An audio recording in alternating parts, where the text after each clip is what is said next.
नमस्कार विद्यार्थियों, वेदांत क्लासेज में आप सभी का हार्दिक स्वागत व अभिनंदन। विद्यार्थियों, आज हम चर्चा करेंगे कारक टॉपिक के ऊपर। और कारक में कर्ता कारक पढ़ लिया, कर्म पढ़ लिया, करण पढ़ लिया, और कौन सा पढ़ेंगे आज? संप्रदान पढ़ेंगे। संप्रदान नहीं पढ़ाया था ना कल? चौथा नंबर पे लिखो।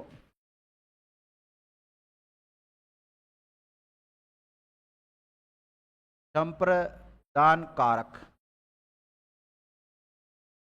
कौन सा कारक? संप्रदान कारक। देखो, क्रम के अनुसार देखे तो इसका कौन सा नंबर है भाई? तीसरा। चौथा है। कौन सा है? चौथा है। लिख रखा है सामने, देखो। ठीक है, तो चौथा क्रम है ना? पहला कौन सा है? बावड़े हो रहे हो क्या? तीसरा कौन सा है और दूसरा कौन सा है? क्रम में ध्यान रखना। चलो ठीक है।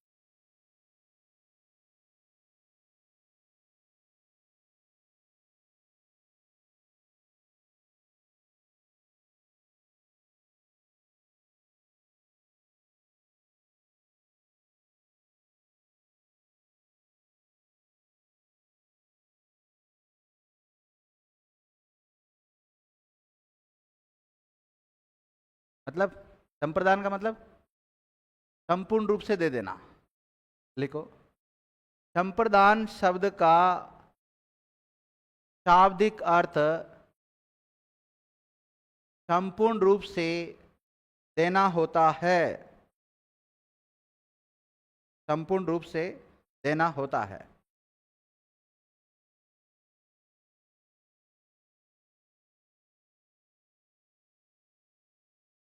देखो, मैं बच्चों के लिए मिठाई लाया। वास्तव में नहीं लाया हूं, मैं बच्चों के लिए मिठाई लाया। एक मिनट, वैसे मतलब सेंटेंस लिखता हूं। मैं बच्चों के लिए मिठाई लाया। लाया, लाना क्रिया है। क्या लाया? मिठाई क्या है? कर्म है। कौन लाया? मैं क्या है? कर्ता। ठीक है। अब देखो, मैंने क्रिया संपन्न की है। कौन सी? लाने की क्रिया संपन्न की है। और इस क्रिया को जो संपन्न किया, वो किसके लिए संपन्न किया? क्रिया को बच्चों के लिए किया ना? तो क्रिया जिसके लिए संपन्न की जाती है उसे संप्रदान कारक कहते हैं। ये क्या कहते हैं? संप्रदान कारक कहते हैं। तो ये क्या है के लिए? ये संप्रदान का परसर्ग है। संप्रदान का क्या है? ये परसर्ग है। और परसर्ग ना मिले तो इसको क्या बोल सकते हो आप? कारक चिन्ह। और कारक चिन्ह ना बोलो तो विभक्ति चिन्ह। और विभक्ति चिन्ह ना बोलो तो चरम प्रत्यय। कह सकते हो ना? लिखो, क्रिया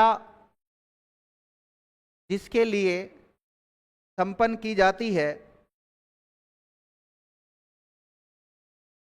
क्रिया जिसके लिए संपन्न की जाती है, क्रिया जिसके लिए संपन्न की जाती है उसे संप्रदान कारक कहते हैं। उसे संप्रदान कारक कहते हैं।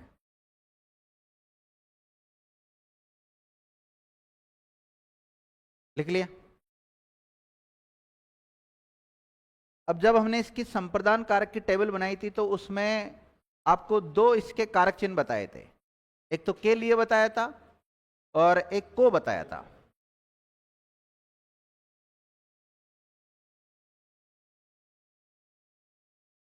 एक तो के लिए बताया था और एक को बताया था। को हमेशा आएगा देना क्रिया के साथ। कौन सी क्रिया के साथ आएगा? लिखो, संप्रदान कारक के मुख्य विभक्ति चिन्ह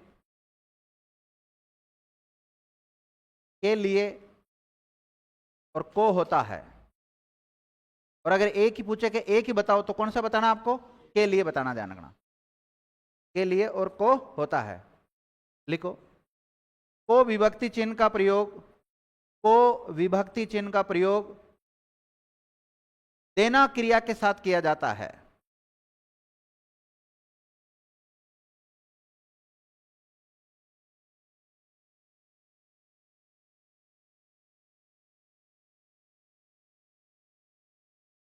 लिखिएगा। अब ध्यान रखना, जिसके साथ को आ रहा है, यानी कि संप्रदान कारक में अगर को आ जाता है तो उसको हम अप्रदान क्रम भी मान सकते हैं। लिखिएगा,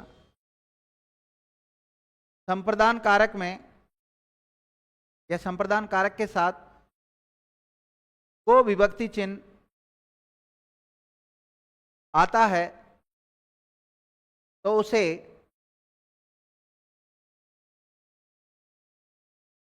अप्रदान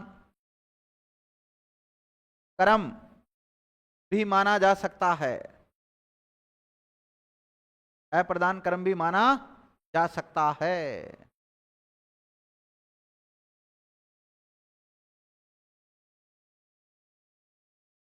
अप्रदान क्रम भी माना जा सकता है। अप्रदान से मतलब एक प्रकार से गौण क्रम। क्या माना जा सकता है? गौण क्रम। ठीक है। अन्य पहचान, अन्य पहचान लिखो। संप्रदान कारक के साथ के हेतु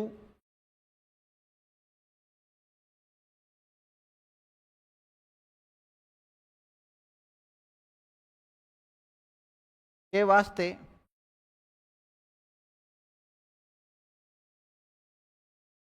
मतलब संप्रदान कारक के साथ क्या आएगा? के हेतु, के वास्ते, के खातिर, के निमित्त,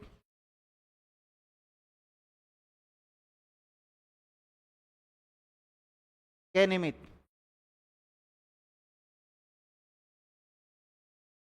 भी प्रयुक्त होता है। क्या हो सकता है?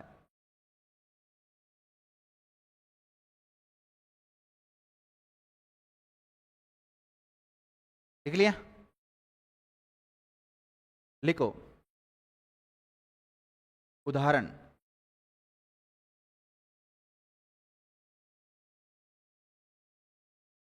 सुरेश पिताजी के लिए, सुरेश पिताजी के लिए दवा लाया। सुरेश पिताजी के लिए दवा लाया। दूसरा वाक्य ये वाला लिख लो, मैं बच्चों के लिए मिठाई लाया।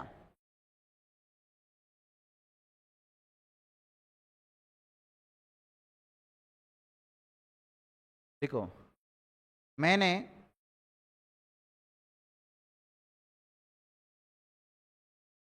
रमेश को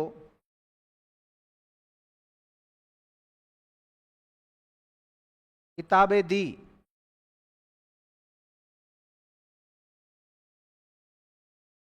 देखो, राजा ने भिखारी को दान दिया।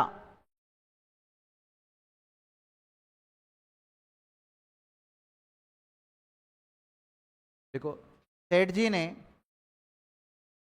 गरीबों को कपड़े बांटे या कपड़े दिए। सेठ जी ने गरीबों को कपड़े दिए।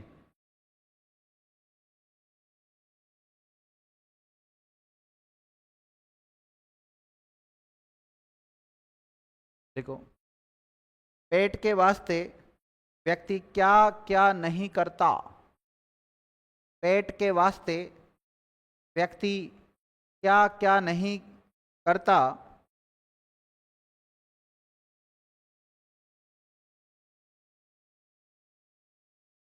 लिख लिया? देखो,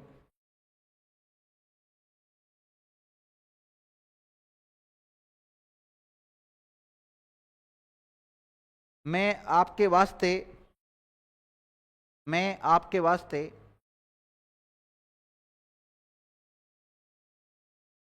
पुस्तक लेकर आया हूं।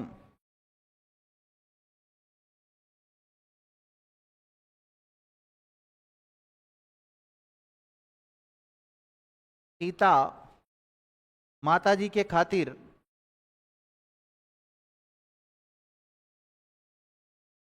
अनार लाई।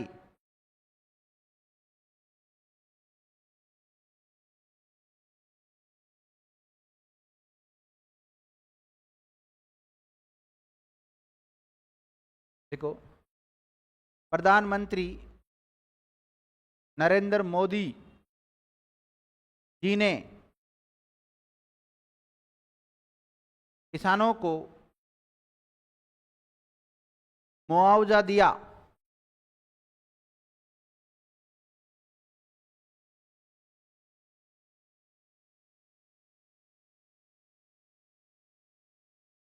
देखो, यह जल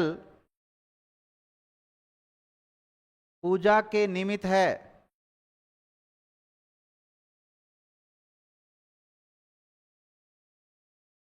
देखो, सैनिक ने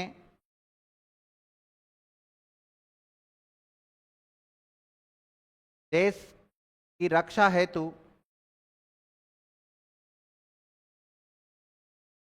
या ऐसे भी आ सकता है, सैनिक ने अपने देश हेतु प्राण त्याग दिए। सैनिक ने अपने देश हेतु प्राण त्याग दिए।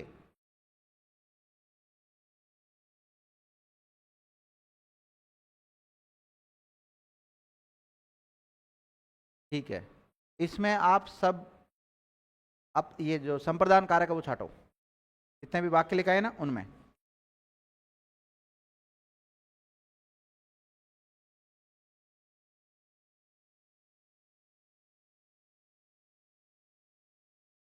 चलो वाक्य बोल दो, मैं छटा देता हूं। वाक्य बोलो तुम तो। सुरेश पिताजी के लिए दवा लाया, तो पिताजी को रेखांकित करना है आपको।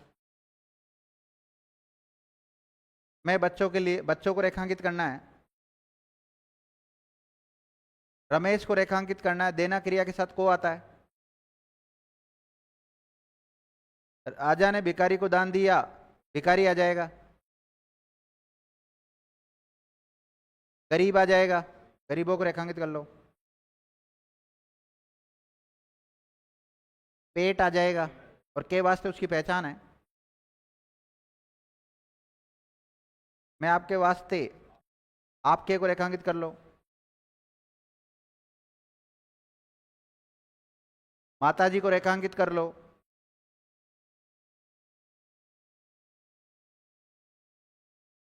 किसानों को रेखांकित कर लो। पूजा को रेखांकित कर लो। देश को रेखांकित कर लो। हो गया।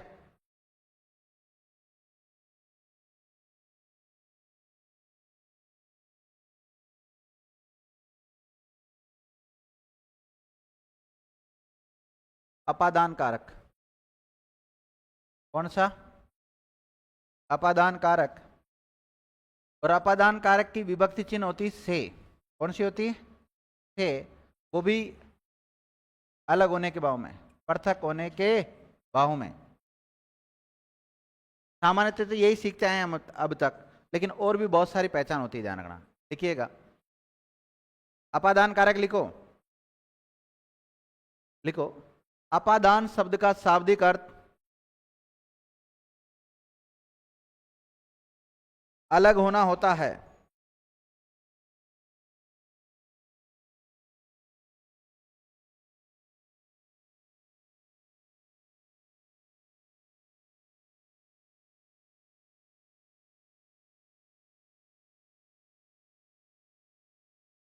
देखो विद्यार्थियों, जहां दो में तुलना होती है वहां अपादान कारक होता है, और जहां बहुत सारों में तुलना होती है वहां कौन सा कारक होता है? अधिकरण कारक होता है। जहां दो में तुलना होती है उसको विशेषण की उत्तरावस्था कहते हैं, और जहां बहुत सारों में तुलना होती है उसे विशेषण की उत्तमावस्था कहते हैं। ठीक है ना? अब आप लोग लिखिएगा, वाक्य में जिस स्थान ऑब्लिक वस्तु वाक्य में जिस स्थान ऑब्लिक वस्तु से किसी व्यक्ति ऑब्लिक वस्तु के अलग होने अथवा दो में तुलना करने का बोध होता हो। कितने में? दो में तुलना करने का बोध होता हो। दो में तुलना करने का बोध होता हो तो वहां अपादान कारक होता है। वहां क्या होता है? अपादान कारक होता है। तो अपादान कारक किसको कहेंगे? किसी जगह से या किसी व्यक्ति से, वस्तु से, जो भी कोई व्यक्ति या वस्तु अलग हो रहा है, तो जहां से अलग होए जा रहा है, जैसे मैं यहां से हट रहा हूं ना, माना कि मैं इस बोर्ड से हट रहा हूं, इस फाउंडेशन से हट रहा हूं, मैं यहां से हट के इधर जा रहा हूं, तो ये अपादान कारक है। जहां जा रहा हूं वो नहीं है, जो हट रहा है वो। जैसे रमेश घर से निकला, तो घर यहां पे किसका काम करेगा? अपादान का काम करेगा। ध्यान रखना, घर से निकला और घर के बाद में क्या आ रहा है? से। और से जो आ रहा है वो पृथक होने के भाव में आ रहा है, मतलब वहां से वो अलग हो जाना चाहिए, मूल स्थान से अलग होना जरूरी है। ध्यान रखना, वो कोई व्यक्ति भी हो सकता है, कोई वस्तु भी हो सकती है। ठीक है? या फिर तुलना की जा रही हो, दो में तुलना की जाती हो। लिखो, अपादान कारक में विशेषण की उत्तरावस्था के उदाहरण आते हैं। विशेषण की उत्तरा अवस्था के उदाहरण आते हैं।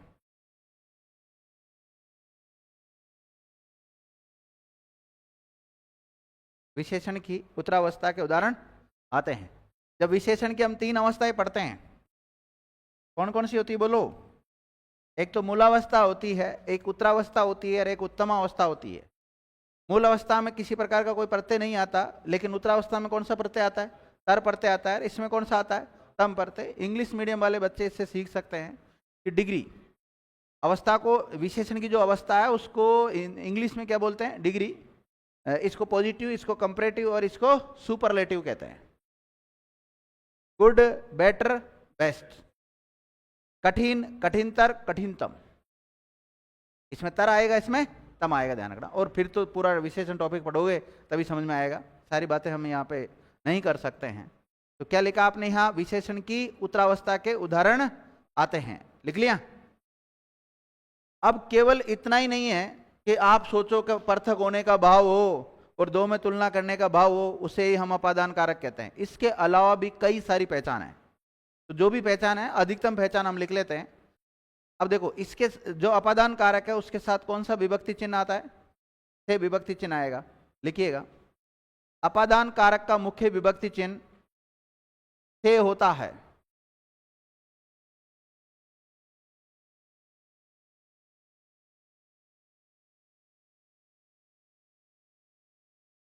से होता है। क्या होता है? से होता है।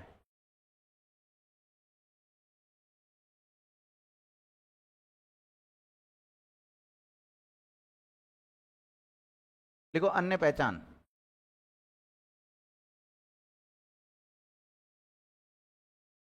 देखिए विद्यार्थियों, जहां डरने का बोध होता हो, जैसे सीता कुत्ते से डरती है।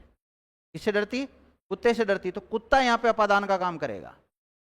तो लिखो, जहां डरने का भाव हो वहां भी अपादान कारक होता है। ये अन्य पहचान है। अब आप है ना पूरा लाइन नहीं लिखकर केवल कितना क्या लिख लो? जहां डरने का भाव हो। किसका भाव हो?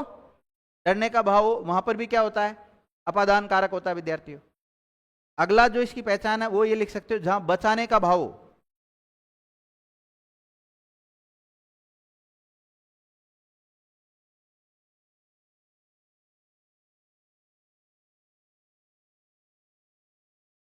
देखो, जहां घृणा और ईर्ष्या का भाव हो, घृणा ईर्ष्या का भाव होता हो।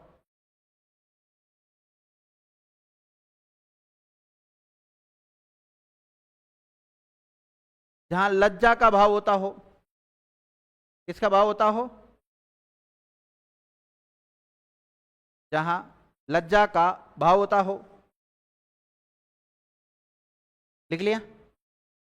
इसी प्रकार ध्यान देना विद्यार्थियों, प्रश्न पूछा जाता है, प्रश्न किया जाता है। जैसे मैं आपसे प्रश्न पूछूंगा, प्रश्न करूंगा, प्रश्न पूछो ना। प्रश्न हमेशा पूछा नहीं जाता, किया जाता है। तो जहां प्रश्न करने का भाव हो,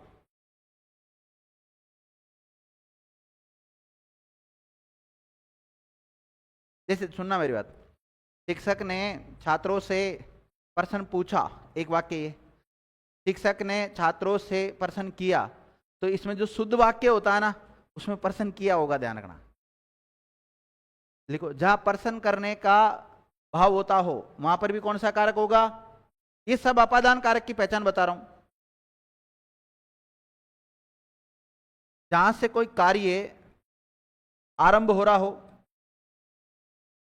जहां से कोई कार्य आरंभ हो रहा हो, वहां भी अपादान कारक होगा।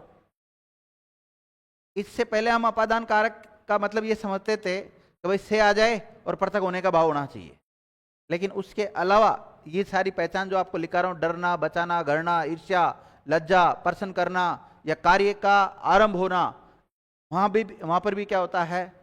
अपादान कारक होता है। जहां से, जैसे गंगा नदी का उद्गम कहां से होता है? हिमालय से होता है। तो गंगा हिमालय से निकलती है, तो जहां से किसी का उद्गम होता है, उद्गम होने का भाव होता है ना, वहां पर भी अपादान कारक होता है। अगला लिखो, उद्गम होने का भाव होता हो।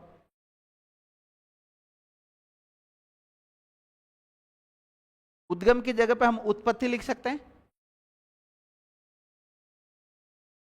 उत्पत्ति लिख सकते हैं, निकास लिख सकते हैं। उद्गम, उत्पत्ति, निकास का भाव होता हो। शिक्षा ग्रहण करने का भाव,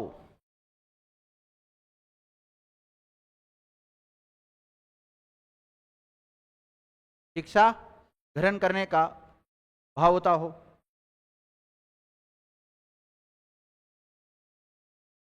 दूरी का भाव हो, दूरी, दूरी का भाव होता हो।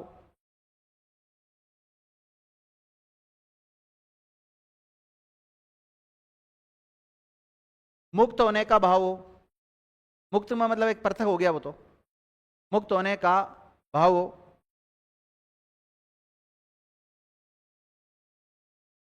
पराजय का भाव हो,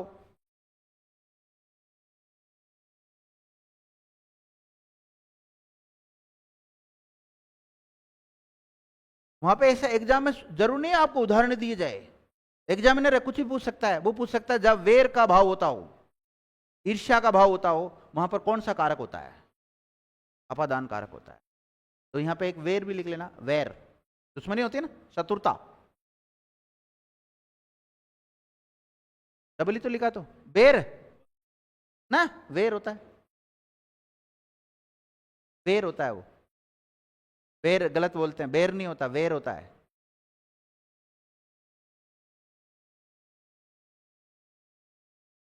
दो में तुलना होगी, ठीक है, इतनी पहचान तो बहुत है। इसके अलावा भी और भी पहचान कभी आ जाए तो उसको आप अपने स्तर पे ऐड कर सकते हैं। चलो अब उदाहरण लिखो आप। कल लिखाया था मैंने आपको एक, सुरेश बस से उतरा, लिखा था ना, सुरेश बस से आया। लिख लो, क्या दिक्कत है? सुरेश बस से आया। हाँ, दूसरा लिख लो, सुरेश बस से उतरा। लिखो, उसे घर से निकाल दिया गया।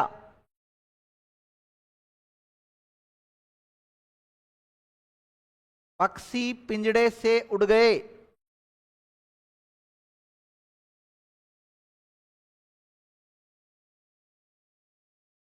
पूजा कुत्ते से डरती है।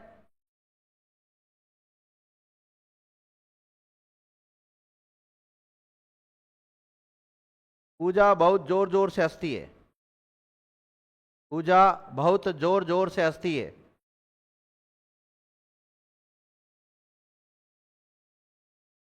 देखो, रमेश ने कई लोगों को बाढ़ से बचाया।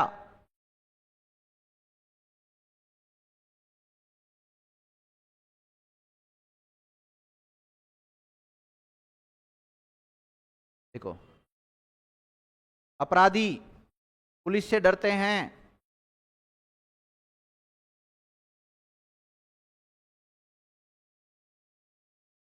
मैंने सीता से प्रश्न किया। मैंने सीता से प्रश्न किया। जुलाई से स्कूल प्रारंभ होगी।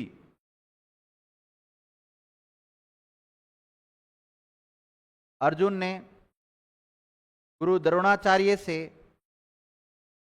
धनुर्विद्या सीखी। अर्जुन ने गुरु द्रोणाचार्य से धनुर्विद्या सीखी।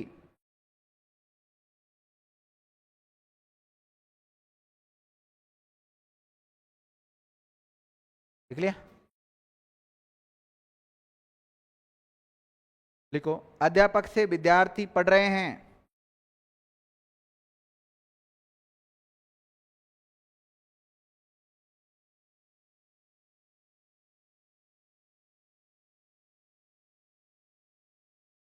देखो, चीन भारत से बड़ा देश है।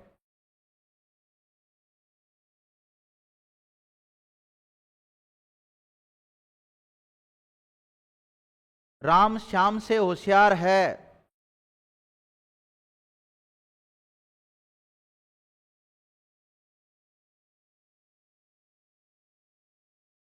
रमेश गंदगी से घृणा करता है।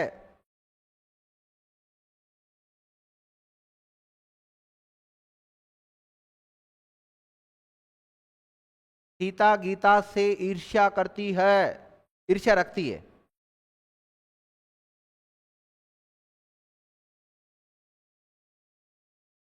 बहू बड़ा हुआ आएगा। बहू ससुर से शर्माती है।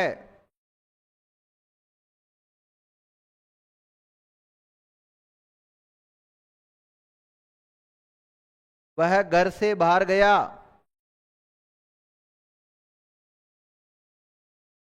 सीता गीता से बड़ी है।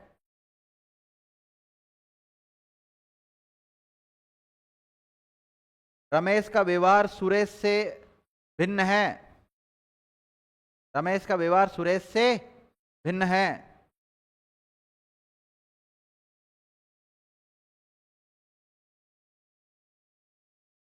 मैं आज से पढ़ूंगा। मैं आज से पढ़ूंगा, कल से पढ़ूंगा, परसों से पढ़ूंगा, जब से कार्य प्रारंभ होता है ना।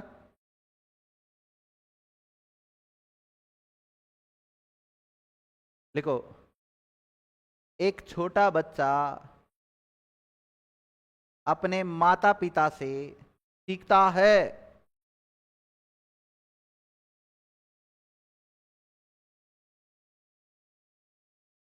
देखो, धनवान व्यक्ति लुटेरों से लुटेरों से भयभीत रहते हैं।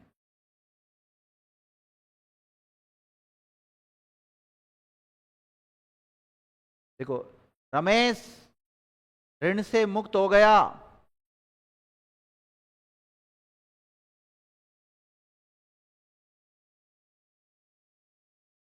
मैं कल से छुट्टी पर रहूंगा।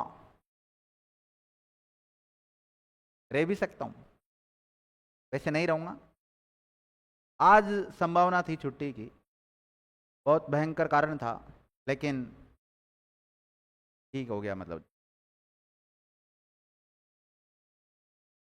लिख लिया? लिखो, यमुना यमुनोत्री से निकलती है। यमुना नदी कहां से निकलती है भाई? यमुनोत्री से निकलती है। गंगा गंगोत्री से निकलती है, या हिमालय भी लिख सकते हैं।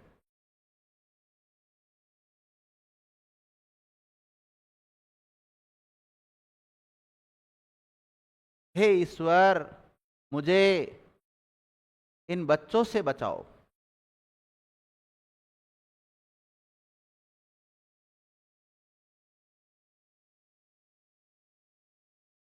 देखो, सीता कार से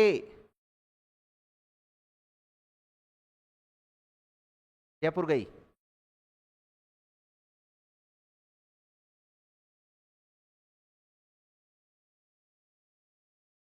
लिखो, छात्र खेलकर मैदान से चले गए। थोड़ा फास्ट लिखा करो।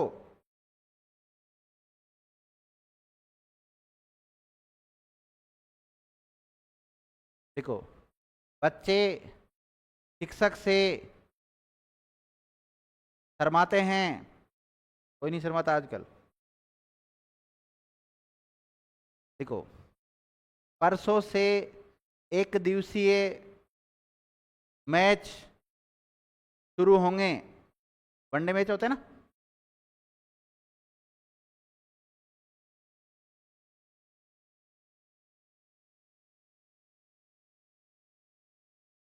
बोलो, पहला वाक्य बोलो। सुरेश बस, एक मिनट लिखना पड़ेगा। हम ये देख लेना कारक कौन सा पढ़ रहे हैं। अपादान कारक पढ़ रहे हैं। और आपने लिखा है सुरेश बस से आया। हाँ, इधर वाली बहन जी, इधर लास्ट। खुशबू, खुश है जो बू, बू मतलब गंध, खुश मतलब अच्छी, अच्छी है जो गंध, उसको क्या बोलते हैं? खुशबू। एक बदबू भी होता है, बद मतलब बुरी, बू मतलब गंध, बुरी बदबू गंध आती है उसको बदबू कहते हैं। चलो खुशबू बहन जी बताओ।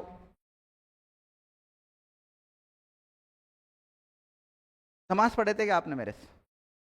समास टॉपिक पढ़ा था क्या? अभी तो पढ़ाया, इससे पहले समास ही तो पढ़ाया था शायद।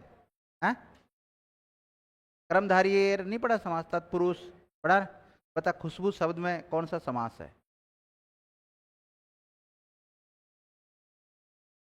खुशबू शब्द में कौन सा समास है? हाँ, कौन सा? जोर से बोल। क्या बोल रही है? समास का प्रकार बताना है, टाइप। कितने प्रकार के होते हैं समास? 3 प्रकार। कौन कौन से? हाँ सुनीता बहन जी, समास कितने प्रकार के होते हैं? तीनों। समास कितने प्रकार के होते हैं? हाँ, वैसे 4 होते हैं और वैसे 6 होते हैं ना। ठीक है, बिल्कुल सही है। बता खुशबू में, हाँ खुशबू तू ही बता, पीछे वाली खुशबू बता, कौन सा समास है खुशबू शब्द में? नहीं आता? वहां बताओ भाई। कर्मधारी है। खुश है जो बू, खुशबू कर्मधारी समास। हाँ दोनों पीछे।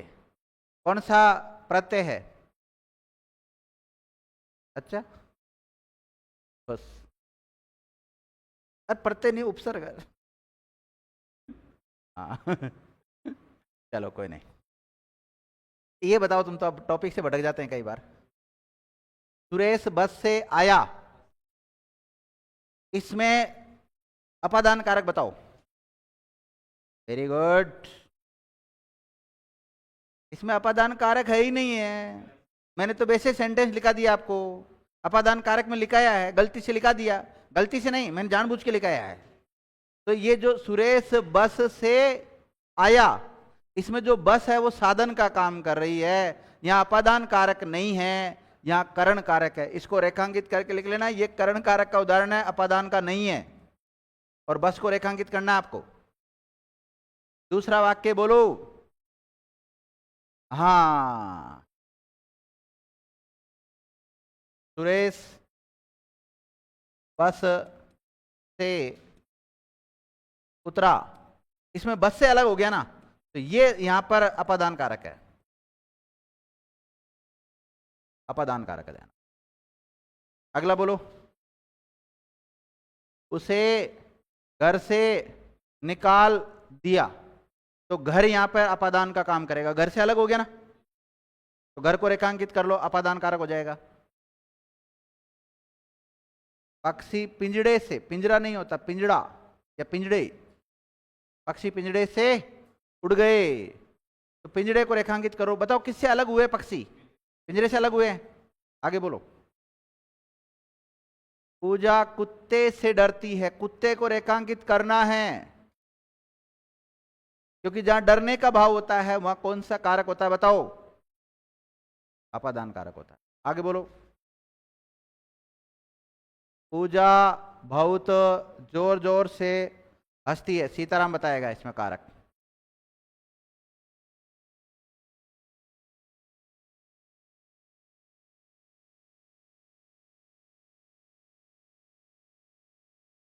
पूजा जोर, जो बहुत है, बहुत लिखा क्या आगे? पूजा बहुत जोर जोर से हंसती है। कारक बताओ सीताराम, अपादान कारक बताओ इसमें। पूजा अपादान कारक है, वेरी गुड। और मुझे अपादान कारक बता दीजिए आप इस वाक्य में। क्यों नहीं है, जब भी तो लिखा है पूजा। हाँ तीनों बताओ भाई, तीनों बता सकते हो आप। हैं? आप क्या कह रहे हो शायद, मतलब? अच्छा, आपका कहने का मतलब ये कि सर इसमें हमें अपादान कारक नहीं लग रहा है। मैं कह रहा हूं है, फिर तो क्या है? जोर जोर से, वेरी गुड। हाँ जोर जोर से, सहेली ने कह दिया, वही आप बोल दो। हाँ बोलो। पीछे कुशाल, पीछे भाई पीछे। हाँ इधर बोलो, त्रिमूर्ति बोलो। हैं? हाँ, इसमें अपादान कारक है ही नहीं है। देखो, हस्ती है, क्रिया है, जोर जोर से अव्यय है, और अव्यय में भी क्रिया विशेषण है। अलग अलग टाइप के होते हैं ना अव्यय, क्रिया विशेषण है।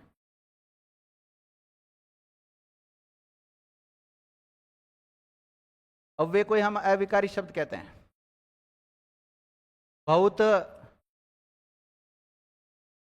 क्रिया प्रविशेषण है। जो क्रिया विशेषण की विशेषता बताता है उसको क्या बोलते हैं? क्रिया प्रविशेषण कहते हैं। अब देखो, हंसने की क्रिया को कौन संपन्न कर रही है? पूजा। तो पूजा वाक्य की कर्ता है। इसमें केवल कारक तो है, लेकिन कर्ता कारक है, कर्ता कारक के अलावा कोई सा कारक नहीं है। तो ये जो अपादान कारक का उदाहरण नहीं है। आप कैसे लिख सकते हो इसमें अपादान कारक नहीं है? अगर कारक पूछ लिया जाए तो इसमें एक ही कारक है, वो भी कर्ता कारक है।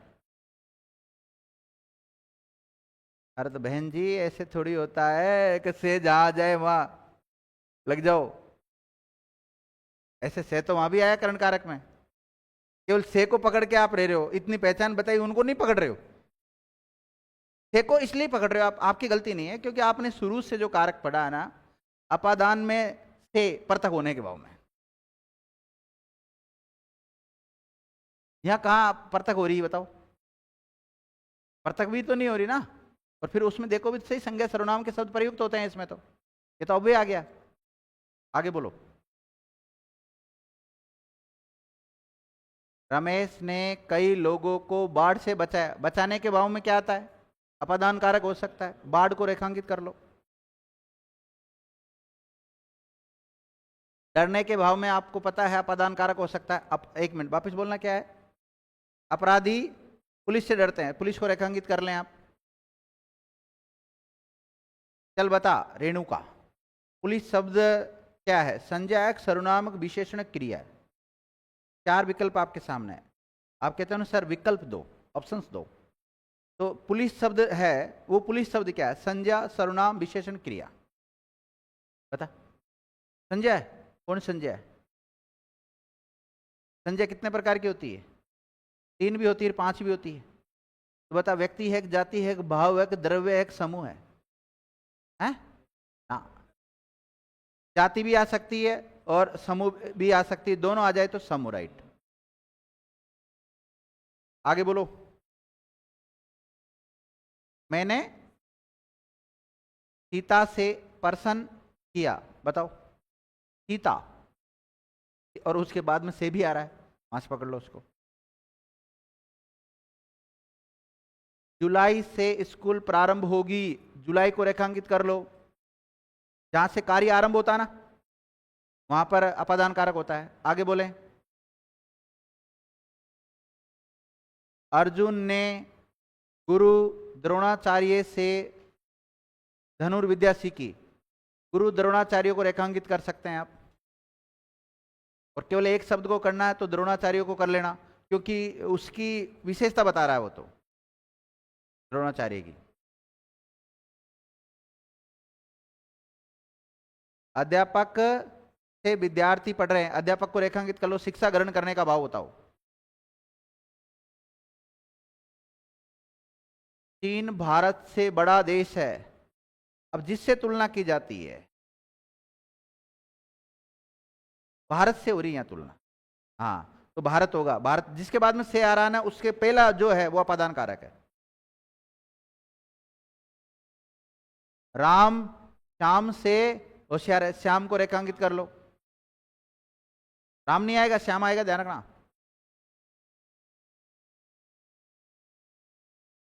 रमेश गंदगी से गणना करता है, गंदगी को रेखांकित कर लो, और से आ रहा है उसके तुरंत बाद में। हाँ थोड़ा सा ये भी ध्यान रखना है आपको, अपादान कारक में जहां भी अपादान कारक होगा उसके तुरंत बाद में से आता है। क्योंकि कई बार जैसे तुलना करने वाले हैं ना, इसमें हम थोड़ा कंफ्यूज हो सकते हैं। तो वो तो चीन से तुलना हो रही है, सीता से हो रही है, गीता से हो रही है, लेकिन जिसके तुरंत बाद में से हो ना, उसके पहले वाला क्या है? अपादान कारक है। सीता गीता से ईर्ष्या रखती है, तो गीता से, गीता को रेखांकित कर लो। बहू ससुर से शर्माती है, लज्जा, लजाना हो, शर्माना हो, वहां पर क्या आता है? अपादान कारक होता है। ससुर को रेखांकित कर लो यहां पर। लेकिन इसमें एक शब्द शुद्धि में कई बार पूछा जाता है, जो बहु शब्द होता है ना, उसमें ऊ की मात्रा बड़ी आती है, ध्यान, दीर्घ ऊ आएगा। वह घर से बाहर गया, घर को रेखांकित कर लो। घर से अलग हुआ ना, एक मिनट, क्या लिखा? वह घर से बाहर गया, वह घर से बाहर गया। देखो अगर आपसे पूछा जाए, अगर आपको पूरी ग्रामर आती है ना, फिर कोई दिक्कत नहीं है, लेकिन अदजल गगरी खलकत जाए, थोड़ा ज्ञान बड़ा हानिकारक होता है। तो घर को देखते ही हम बता देंगे भाई ये अपादान कारक है। क्या है? अपादान कारक है। तो यहां पर से क्या है? अपादान कारक का परसरक बोल सकते हैं, इसके बाद में जो भी नाम होते हैं वो लिख सकते हैं आप। ठीक है। अब देखो, जाने की क्रिया को संपन्न कौन कर रहा है? वह कर रहा है, तो वह कर्ता कारक है। कौन सा कारक है?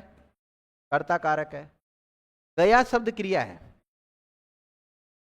गया क्या है? क्रिया है। अब वह घर से बाहर गया, कर्म के आधार पर कौन सी क्रिया है? कर्म के आधार पर गया कौन सी क्रिया है? मैं कारक पढ़ा रहा हूं आपको, और क्वेश्चन कर रहा हूं कौन सा वाला? क्रिया वाला। बताओ कर्म के आधार, क्योंकि मैंने क्रिया टॉपिक पढ़ाया आपको, मेरा हक अधिकार है, मैं आपसे क्वेश्चन कर सकता हूं। बोलो। अकर्मक। क्यों? क्योंकि इस वाक्य में कर्म नहीं आ रहा है। तो सर बच्चे सोचते हैं कि कर्म या तो घर होगा नहीं तो बाहर होगा। बाहर क्या है? बाहर एक अव्यय है, और अव्यय में भी क्या है? क्रिया विशेषण है। और क्रिया विशेषण में भी अर्थ के आधार पर पढ़ते हैं, तो स्थान बोधक क्रिया विशेषण। अर्थ के आधार पर कौन सा है? स्थान बोधक, ध्यान रखना। वह शब्द सर्वनाम भी है। सर्वनाम है कि नहीं है? कौन सा सर्वनाम है?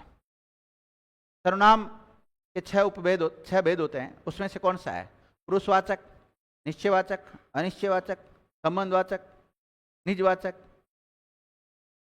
है अनिश्चयवाचक। वह घर से बाहर गया, कौन सा है? अच्छा, सर्वनाम के भेद में मैं बताऊं? मतलब इससे ये जाहिर होता है पुरुषवाचक नहीं हो सकता। प्रथम पुरुष, मध्यम पुरुष, पुरुषवाचक हो सकता है। चलो पुरुष है तो कौन सा पुरुष है? हैं? मध्यम होगा, प्रथम नहीं होगा, प्रथम नहीं होगा। अन्य और प्रथम एक ही तो होता है भाई। लेकिन सर क्या होता है, रुको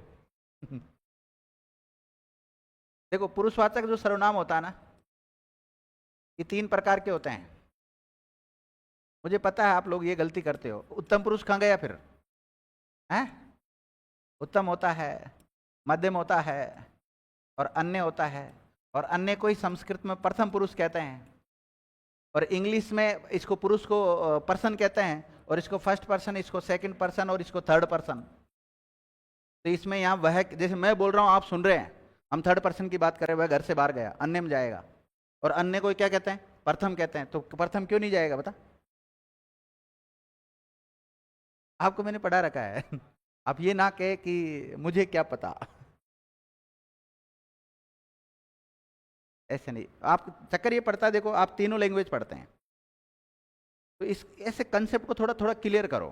क्योंकि इंग्लिश में फर्स्ट सेकंड थर्ड होता है, हम सोचते हैं फर्स्ट पर्सन का मतलब प्रथम पर्सन, प्रथम पुरुष, ये समझ जाते हैं, जो कि गलत है। आप उत्तम पुरुष बोल रहे थे, तो मैं जो आता है वो तो किस में आता है? उत्तम में।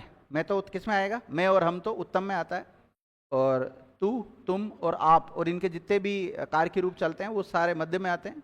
और यह वह, इनके जो भी एक वचन बहुवचन या इनके जो भी कार्य के रूप बनते हैं, या आप भी आ जाता है कई बार वहाँ पर, तो ये अन्य पुरुष में आता है। तो अगर यहाँ पुरुष के अनुसार देखें हम, तो ये अन्य में जाएगा। इसके अलावा घर यहाँ पे संज्ञा भी है।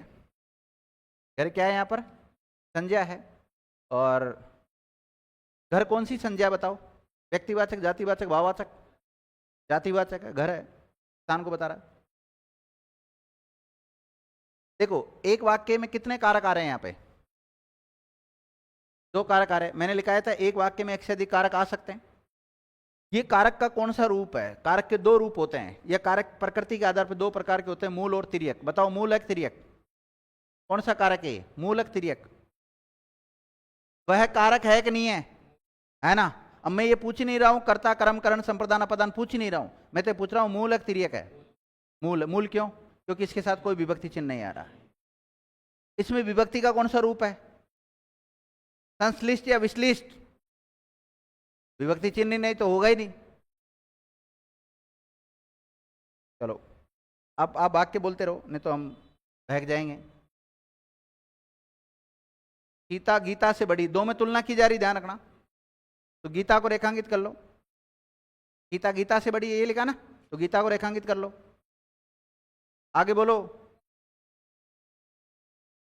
रमेश का व्यवहार सुरेश से भिन्न है। सुरेश को रेखांकित करो। मैं आज से पढ़ूंगा। कार्य प्रारंभ कब से होगा? आज से होगा। आज को रेखांकित कर लो।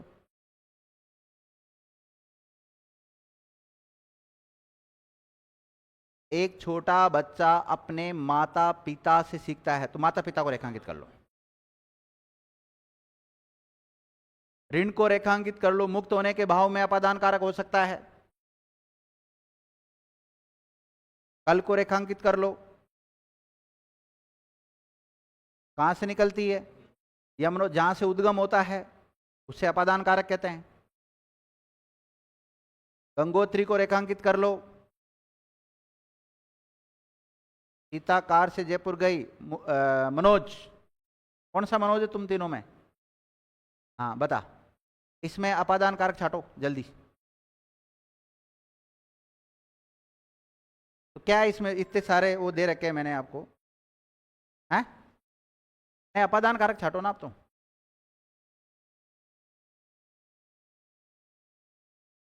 नहीं अपादान, हाँ तो अपादान नहीं, इसमें करण कारक है, ध्यान रखना। जो कार है वो यहाँ पर अपादान का काम नहीं करके साधन का काम कर रही है, तो करण कारक का उदाहरण है। यह अपादान का उदाहरण नहीं लिखा है मैंने। छात्र खेलकर मैदान से चले गए, मैदान से लगोगे, मैदान को रेखांकित कर लो। बच्चे शिक्षक से शर्माते हैं, शिक्षक को रेखांकित कर लो, जिससे शर्माते हैं, शर्म, लज्जा। परसों को रेखांकित कर लो। हे ईश्वर, ईश्वर के बाद में वो लगाना संबोधन चिन्ह या कॉमा लगा लेना, नहीं तो दोनों ही चलते हैं, अल्पविराम भी चल सकता है और वो भी चल सकता है, दोनों आ जाते हैं। हे क्या लिखा है?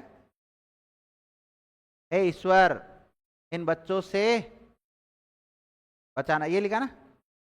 बच्चों को रेखांकित कर लो जिससे बचाने का भाव हो रहा हो। धनवान व्यक्ति लुटेरों से, लुटेरों को रेखांकित कर लो, डरते किससे हैं वो? लुटेरों से। और बोलो, हो गए? चलो हो गए तो अच्छी बात है। बाकी जो भी कारक बच रहे हैं उनके ऊपर कल चर्चा करेंगे। आज की क्लास को हम यहीं विराम देते हैं। धन्यवाद।